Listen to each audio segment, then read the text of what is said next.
Well, hello everyone. This is Al-Fadi, and we want to welcome you to our studios. And with us here, a very special guest and a dear brother, Dan Gibson. And we have started discussing, few of the objections raised against Dan Gibson in one of our earlier series. And today we decided really to talk about claims that Dan Gibson have been refuted, and that's why we're calling this series Refuting Dan Gibson. In fact, I want to add the word really. So we are going to allow Dan to go through a series of possible refutations that people raise against his theory, if you wish, and we want him to have a chance to respond to those claims and present his facts, his data, because at the end of the day, Dan did not just come up with his theory out of thin air. He did a lot of work, a lot of research, a lot of practical data collection, visitations, and he have made many of these data available for people even to investigate for themselves, so that they can, go ahead and inspect the data that he's been sharing with them.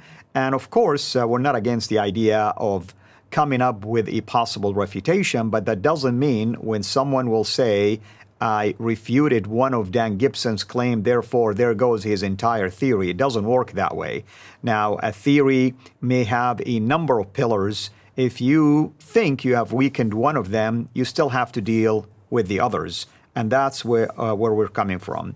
By the way, before I introduce Dan, I just want to mention to you that we're having just a slight technical difficulty with the video, and you may see some flickering, so don't worry, we're aware of it in case someone is thinking it's their computer. We don't want you to go and sell yours and buy another one. So it's something that we are trying to resolve. With that in mind, Dan, welcome back, brother. Thank you so much for taking time to be with us.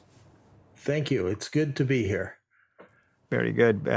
So, Dan, like you and I talked the other day, and you said people sometimes will maybe genuinely or maybe for whatever agenda or ad hominem, maybe they think just because they have a way to answer one of your claims, somehow your entire research is in shambles now, and therefore it doesn't worth the papers written on it. Is that really a fair way to assess that?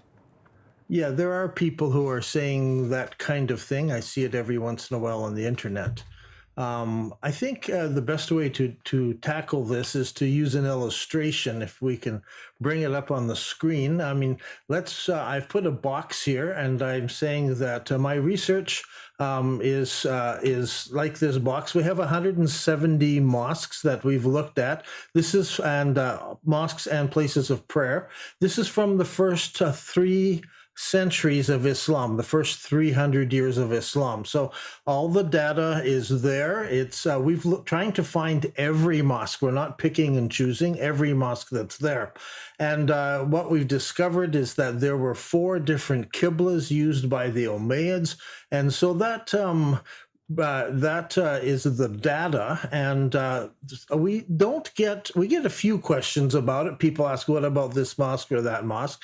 Not a lot of questions about the data, but the questions that come, and we'll throw up the next big question mark, is what does this mean? How do we interpret this?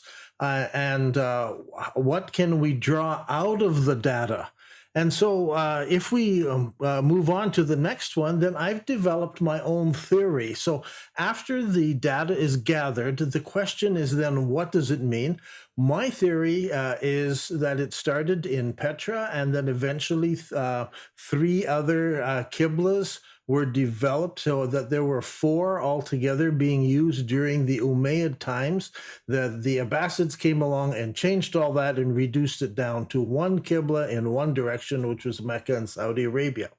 Now, that's my theory. That's what I developed.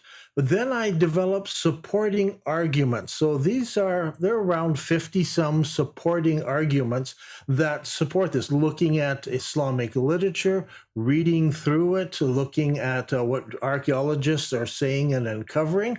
And these are different arguments that are for it. Now, sometimes these arguments may sound weak at one point, they may grow. For instance, way back at the beginning, I said, the language used around the city of Petra is very similar to the Quranic language. I had only a few lines, just a couple paragraphs in that. Now, today, a few years later, that has grown. That pillar is very strong because a lot of research is being done. Things are coming out to show that the very language that is used in the city of Petra at the time that Muhammad was around is very similar to the language that was used in the Quran. And so there are some real good connections there. So that pillar grew stronger.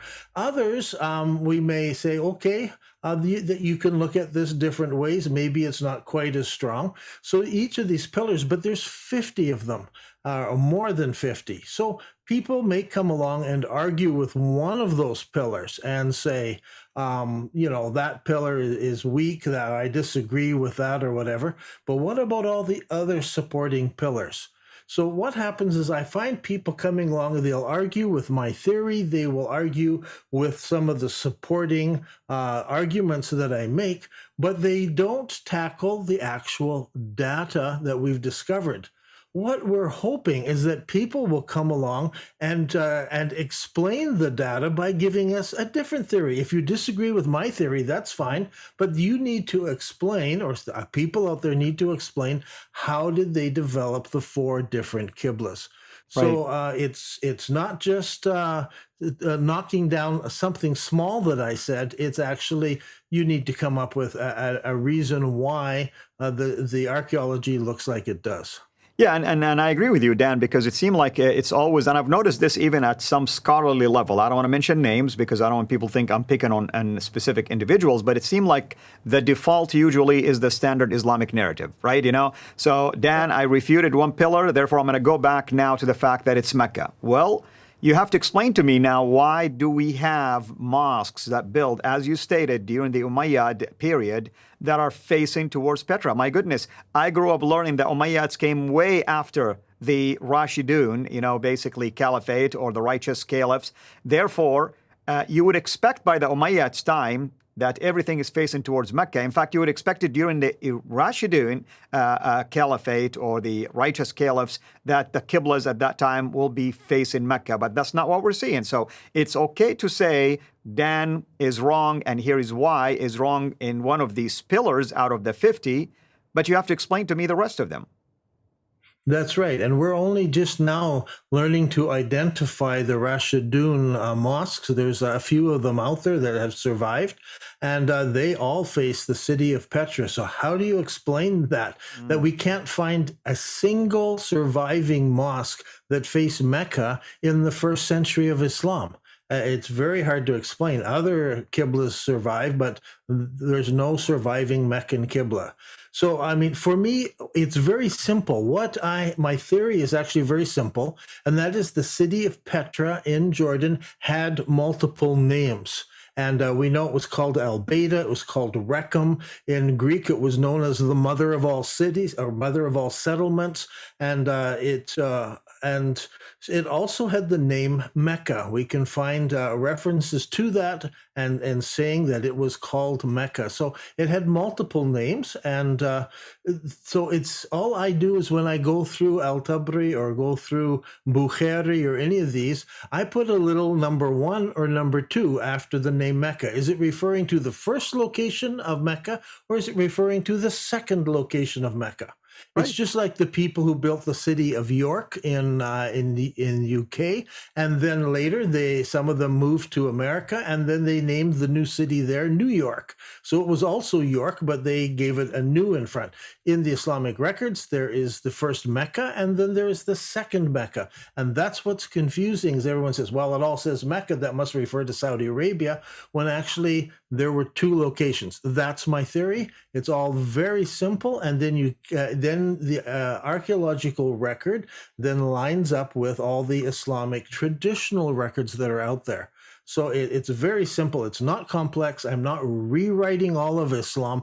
I'm simply adding a 1 or a 2 after that name. And also with a couple of other places, Taif as well. We've located what we believe is the original Taif according to the descriptions. And so there's a little number 1 or a little number 2, just as outside of New York, you find New Harlem or other places. And so there was a renaming when they moved the rock down to Saudi Arabia. These locations come up again. So it's not complex, I don't think, and I'm not rewriting a lot of history. Yeah, exactly. I mean, for instance, Becca is mentioned in the Quran. Raqim is another term that you hear. So what I'm trying to say, I like your idea of York and New York, Jersey, New Jersey, and you find all of this at least in the eastern, side of the United States when the pilgrims came, and you would, that's expected, because you're emotionally attached to something. And in this case, for political reasons, people were forced to leave, seeking freedom of religion, if you wish, and so on and so forth. So have you looked at, for instance, at least from some of the info that I have, and I haven't really inspected at a deeper level, so I don't want to sound like I am claiming that this is it. It appears that the Shia also have built some shrines for pilgrims, for the pilgrimage, I should say, in the regions. And some of it was prompted by the fact that they didn't want to go all the way to Mecca. They have an alternative sites. Now, that's almost the same as the idea of people moving from Petra down to Mecca for whatever reason. It could have been religious reasons, could have been political reasons, and now they wanted to restart all over again with something that they are emotionally attached to. Yes, and I think at that point, that's why these alternative qiblas came up, and that's where going to different places for pilgrimage or for just to go there where there are holy shrines or whatever. This came up in the Umayyad time, and so you have a totally different thing happening in North Africa than was happening in the Middle East. And so it weakened the whole thing. That's why I think the Abbasids were really successful in taking over Islam and reestablishing the order. The Abbasids all say the Umayyads were terrible, and a lot of people haven't really looked to see what was terrible. If you look back at it, this whole theory explains how terrible the Umayyads were during their time in just not controlling the development of Islam, and it really got all out of hand during Umayyad times. Wonderful, wonderful. And this is, you really demonstrated in a very simple way why most arguments, fail, at least fail in refuting the big picture claim and data that you have presented. So what are we to talk about next time when we meet?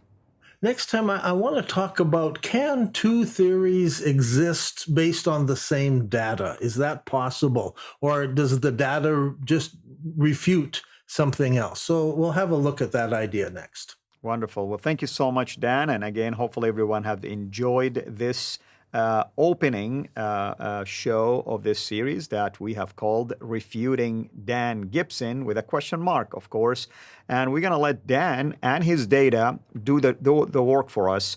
Again, we're not against the idea of people doing their best to try to respond to any of these claims. After all, that's the field of academia. We encourage things like this, but to use an ad hominem, approach, or to try just to make a bogus claim, a fallacy, and say, "Oh, I refuted one of his claims, therefore all of his claims are wrong." It doesn't work this way. You have to deal with them one by one, simply because Dan's theory is based on factual data that anyone can go and inspect. So he did not really dream up these things, because he felt like it, or he emotionally tried to argue against the Qibla just because he has an agenda. Not at all. I mean, I've known Dan for a long time. He doesn't have any agenda. He's just trying to be a researcher, an archaeologist, someone that is revealing data. And we're so thankful that he's not hoarding the data to himself, as some academicians do, by the way. They find something, they keep it to themselves or within their circle. Dan is making it available for people. In fact, he never really said, I'm making it available because I expect you to reach this conclusion. And as a result of this conclusion, I expect you to make this decision, and so on and so forth.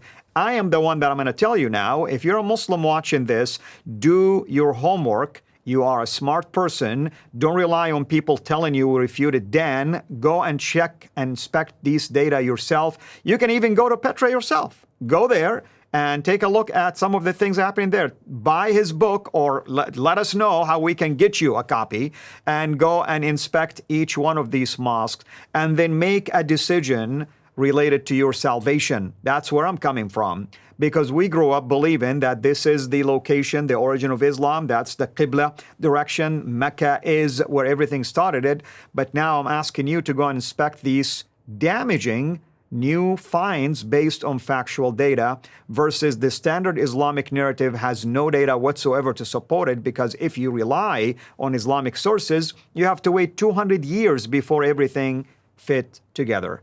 With that in mind, we want to thank everyone for watching, and we look forward to seeing you folks next time. Blessings to all of you. Take care. Thank you for watching this video. Be sure to like and subscribe to our channel, Sira International, and click on the bell so that you receive notifications whenever we publish a new video or go live. I would also like to appeal to you to consider becoming a Patreon patron by clicking the link right below. By doing so, you can give towards the production of these videos. There are also other options for you where you can give to our channel. I thank you from the bottom of my heart.